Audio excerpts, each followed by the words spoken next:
మీ అబ్బా పేరేమో సుబ్బారావు గారైతే మా అయ్య పేరేమో సుబ్బిగాడు అయిపోయే.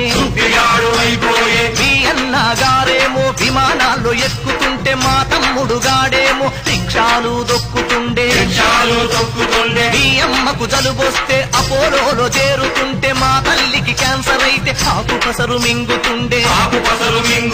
మా బాధలు మా గాథలు దేవుళ్ళకి చెబుదామంటే